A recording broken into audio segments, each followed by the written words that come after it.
Well, for more on South Africa, I'm joined by Raymond Gilpin, Dean of Academic Affairs at the Africa Center for Strategic Studies. Welcome back, Raymond. Thank you very much.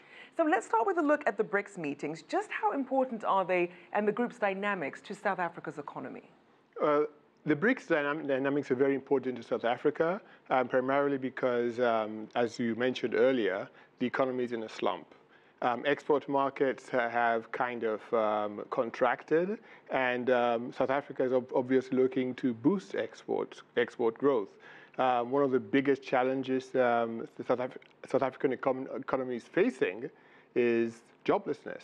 And particularly in the mining and manufacturing sector, South Africa is looking to expand its trading relationships, particularly with China, much less so with the other BRICS, but China and India in particular. And so President Zuma will attend this meeting with a checklist of trade to-dos, which he hopes will boost economic output in his country. Now, recently, an economist described South Africa's economy as stuck. Is that a fair assessment, and how do they get unstuck? Yeah, absolutely. It has been stuck for about the last decade or so. I think the main area in which it's stuck has been unemployment. It's been very difficult to grow the economy sufficiently to absorb the labor market. The second area in which it is stuck has been in terms of regulations. It's really unclear to investors what the rapid economic transformation agenda means. To some people, it means nationalization. To others, it means expanding opportunity. But either way, it has spooked the market and made it really, really, really difficult to attract the investment that it really needs. The third area in which it is stuck, and this is something that President Zuma could do a lot about, is in terms of just domestic regulations and corruption. And you really need those as prerequisites for everything else that would follow.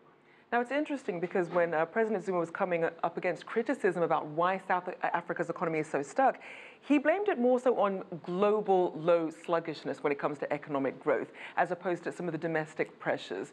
What sort of a balance do you think there is between these headwinds? Well, there's a little bit of a balance. True, commodity prices have slumped.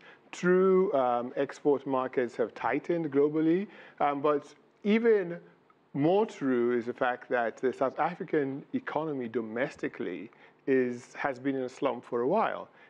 We haven't seen the sort of growth that we would like.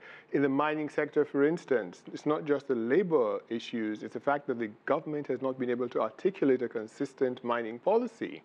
If you look at the electricity generation issue as well, which is a big reason for the slump in manufacturing, you see Eskom, the South African electricity generating company.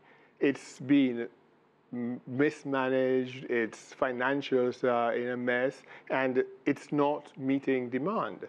And so there's a lot that's happening domestically that needs to be addressed before we look externally as well. And that's certainly something that the IMF was looking at. They cited policy uncertainty and deteriorating perceptions about the quality of governance as key risks to South Africa's growth going forward. What sort of reforms need to be not only put in place, but really implemented in order to turn things around?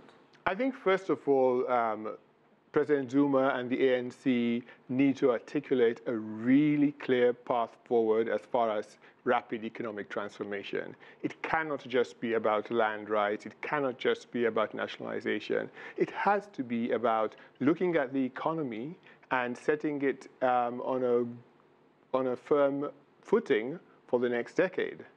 The second thing that I think they need to do is fiscal discipline.